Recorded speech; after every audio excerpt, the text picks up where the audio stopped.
Queridos, bom dia a todos. Aqui é o Yukias do canal Yukias Magal falando com vocês. E já no início do vídeo eu quero pedir a vocês, viu? Se inscrevam no canal. Você que ainda não é inscrito, mas acompanha os vídeos, se inscreve no canal. Curta o vídeo, compartilhe essa informação. Porque o nosso canal ele fala de muitos acontecimentos, nós trazemos texto das escrituras, mas a gente é voltado totalmente para a profecia bíblica, para a palavra de Deus. Mas, claro, acompanhando a geopolítica, porque a geopolítica é para onde nós devemos olhar os sinais que acontecem nos céus e na terra, vai nos mostrar em que tempo nós estamos, né? Em que tempo da profecia bíblica nós estamos e como nós devemos nos posicionar. Isso é importante, porque saber que nós estamos num determinado momento da história é bom, mas se a gente não saber o que fazer com isso, como devemos nos preparar, por que devemos nos preparar? Olha essa informação de hoje. O plano secreto de Israel para trazer os judeus ucranianos para casa. Vocês sabem, irmãos, que há uma grande profecia, não é? Desde que a casa de Israel e de Judá foram divididas em dois reinos, lembra? Pelos filhos de Salomão, Jeroboão e Rehoboão, a casa de Judá, a casa do sul, ficou com Roboão, e Jeroboão dominou as 10 tribos do norte. E durante a invasão do Império Assírio, nós vimos que a parte de Israel, Samaria, cuja capital era, né, ali em Betel, criaram Betel, levantaram bezerros de ouro, chamaram outras tribos, inclusive a tribo de Dan, foram vários sacerdotes fizeram um culto e proibiram as pessoas em Israel de ir para o templo em Jerusalém, justamente para que eles não se unam novamente, para que eles não se voltem para Jerusalém, como ali é o verdadeiro trono de Davi, o trono de Israel. E nisso o povo foi disperso nas invasões assírias e a casa de Israel foi totalmente dispersa pelo mundo até aos dias de hoje. Tá? Até os dias de hoje. Ah, mas houve muitos períodos da história em que eles voltaram. Sim, muitos voltaram e muitos outros não voltaram. Por quê? Essa profecia da volta dos judeus para Israel é uma profecia muito, mas muito antiga. E as escrituras sagradas vai trazer isso de uma forma maravilhosa, em vários textos. A própria mensagem aqui traz um texto muito bom, né? Então vamos lá. Com mais de 130 mil soldados russos posicionados na fronteira ucraniana, o destino dos judeus naquele país se torna uma preocupação significativa para o governo israelense. Um artigo recente no Jerusalem Post relatou um plano secreto formulado pelo governo que será implementado caso a Rússia invada a Ucrânia. A operação secreta tem implicações bíblicas escritas no livro de Isaías. Um plano de fuga. No domingo, o primeiro-ministro Naftali Bennett pediu que todos os israelenses na Ucrânia saíssem. Venha para casa, entre aspas, disse ele no início da reunião do gabinete. Não corra um risco desnecessário. Não espere pela situação em que você vai querer voltar e já será impossível. Mostre responsabilidade por suas próprias vidas, saia da Ucrânia o mais rápido possível e volte para casa. O ministro das Relações Exteriores Yair Lapid afirmou que, para facilitar a evacuação de israelenses por terra na fronteira ocidental da Ucrânia, seu gabinete já discutiu um plano de contingência que o governo ucraniano para abrir o segundo escritório. Vamos lá. Hoje, diferente da Segunda Guerra Mundial, né, hoje Israel eles têm um governo e um Estado judeu lá no Oriente Médio. E tem um governo, o governo tem um exército, tem uma forte economia, tem tecnologia de ponta, tem armas de ponta também, muito poderosas, o que não havia, né, no período do Holocausto. Mas naquela época, quando o regime nazi subiu ao poder na Alemanha, os Estados Unidos e várias outras nações emitiam alertas para as comunidades judaicas dizendo: saiam daí, porque ele é louco. e falavam: saiam daí porque ele é louco. E os judeus não ouviram. A grande parte ignorou, outros até negligenciaram a informação, debocharam da informação. Haviam jornais judeus na Alemanha que falavam: olha, ele realmente ele é louco, ele pode até não gostar de nós, mas ele não vai ferir a Constituição, porque a lei da Alemanha não permite ele ir até certo ponto, então ele vai ter que respeitar a Constituição. Vimos que veio o período da Grande Guerra Mundial e ele não respeitou nenhuma lei. Pelo contrário, a lei da Alemanha foi rasgada e ele fez as maiores atrocidades que o mundo jamais viu, né? Então vamos lá. Israel está em uma posição delicada em relação ao conflito. Posso ser mais cuidadoso do que outros ministros das relações exteriores, disse o Lapid. Mas eu tenho um problema que eles não têm. A Rússia e a Ucrânia têm enormes comunidades judaicas. Há uma estimativa de 10 a 15 mil israelenses atualmente na Ucrânia, entre eles 6.450 se registraram na Embaixada de Israel em Kiev para obter atualizações, e a Embaixada está tentando alcançar os outros. Cerca de 2.000 israelenses estudam na Ucrânia, a maioria árabes, são judeus árabes, né?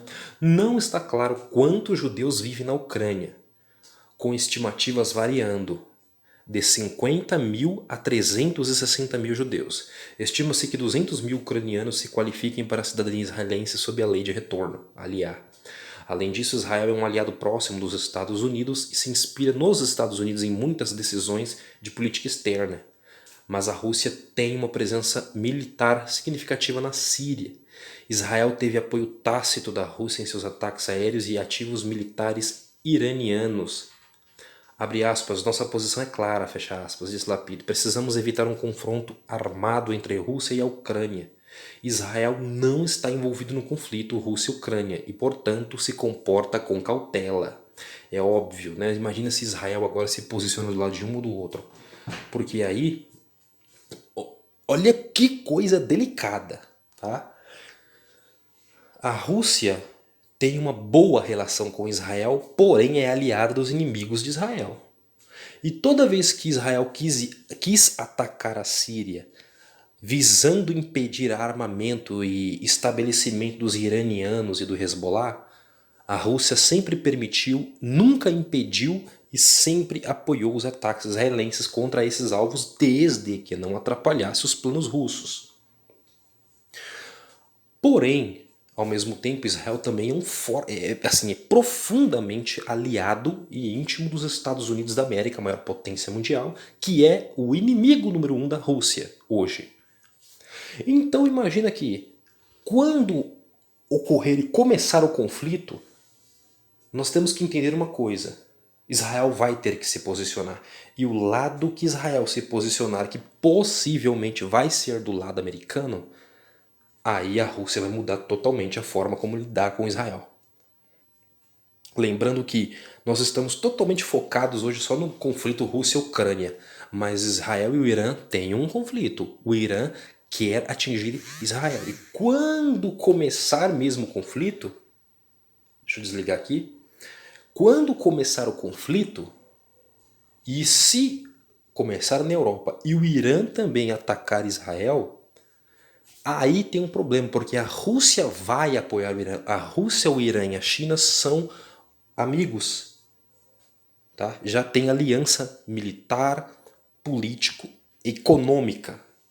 Então, irmãos, a profecia de Gog e Magog está aí na nossa cara, está na nossa frente, a profecia de Gog e Magog de Ezequiel 38 e 39. Isso é muito interessante, não é?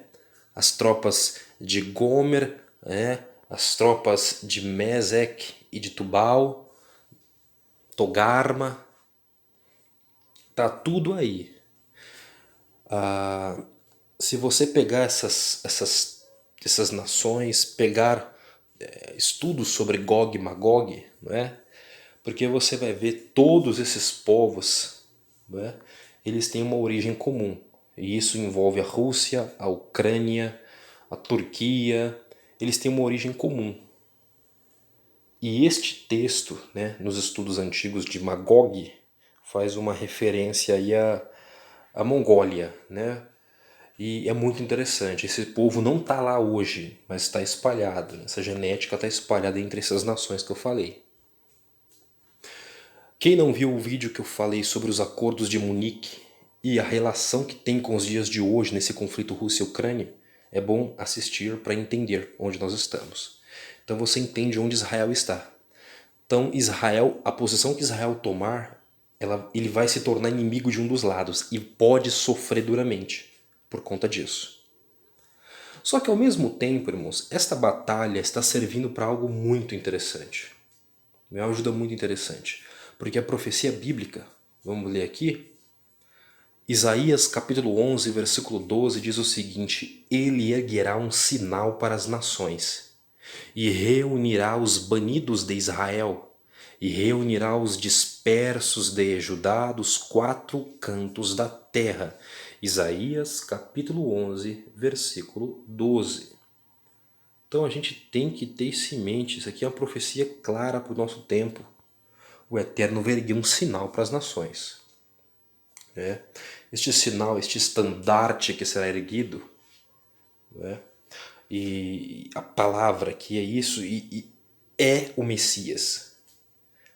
Por quê? Porque o estandarte, a bandeira do Eterno é Yeshua, é Jesus Cristo. E ele é que vai ser erguido na terra de Israel, ele vai se assentar em Jerusalém e para ele se congregará todos os povos. É ele quem vai reunir todas as tribos de Israel novamente na terra que Deus deu a Abraão, Isaque e Jacó. O anticristo não vai fazer isso, nação nenhuma será capaz de fazer isso perfeitamente. Tá?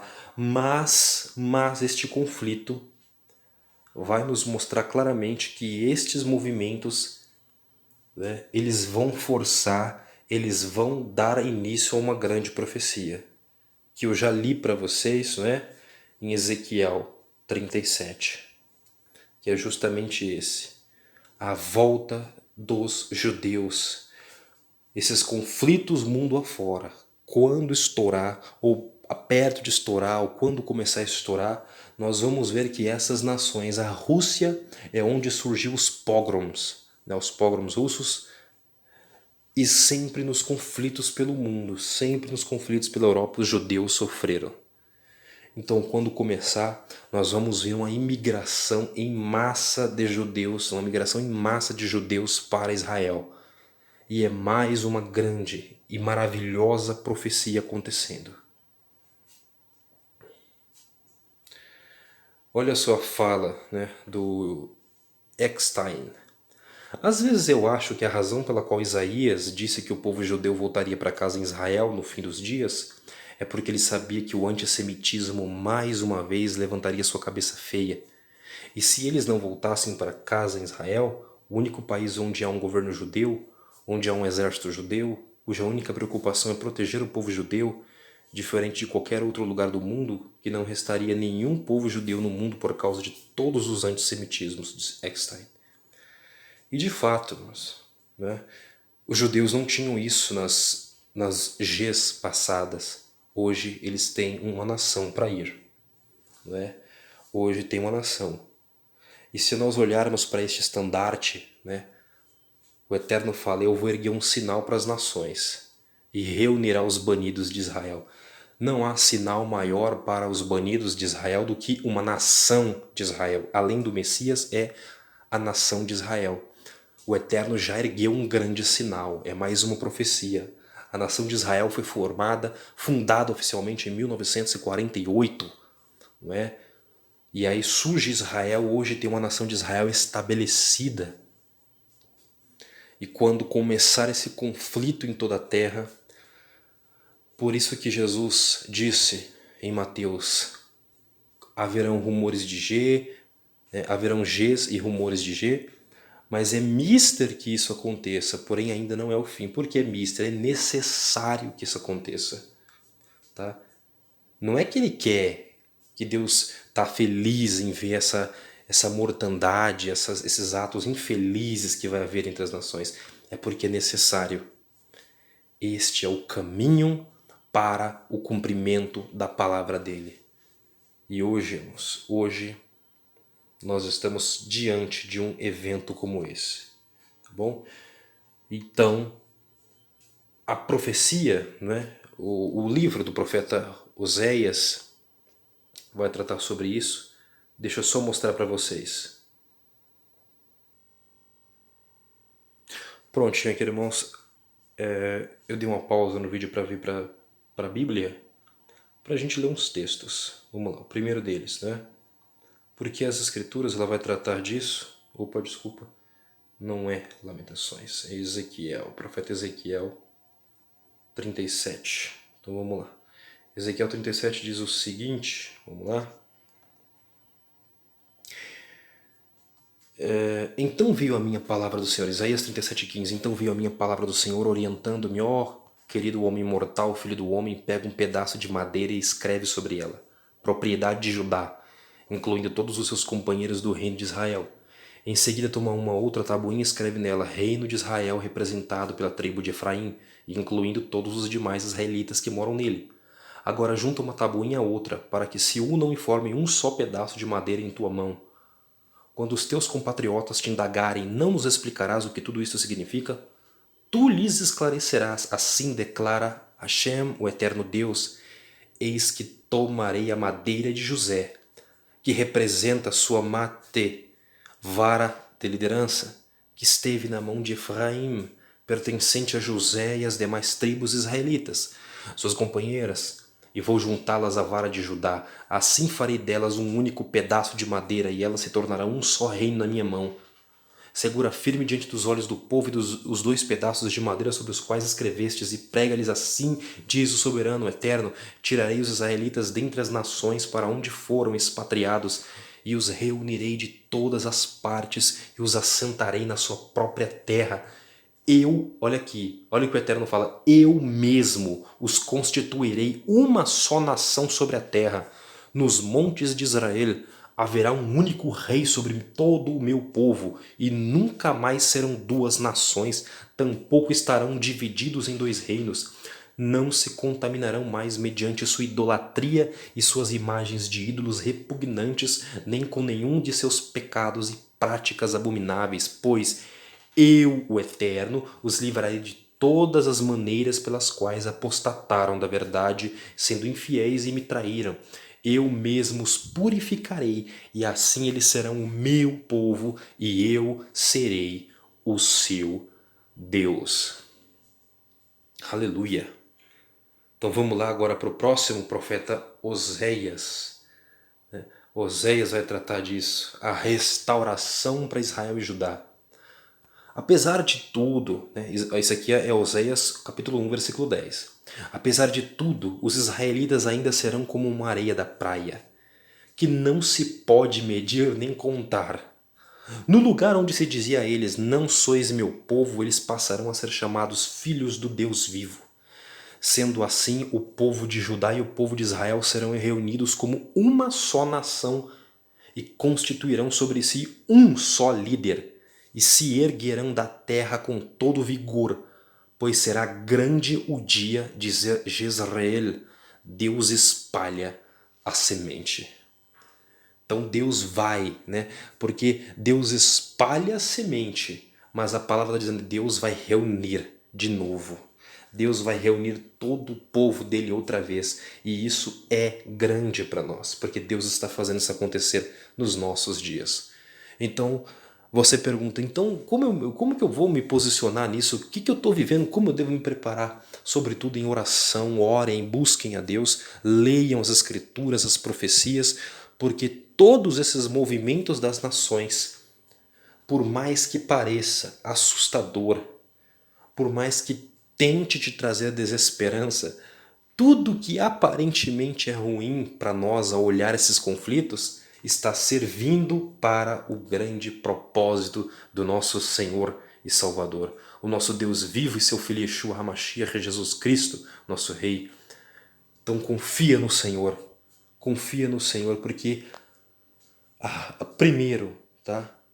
Primeiro, para que venha o Messias, para que o rei sobre Israel governe, primeiro Israel tem que voltar para sua terra.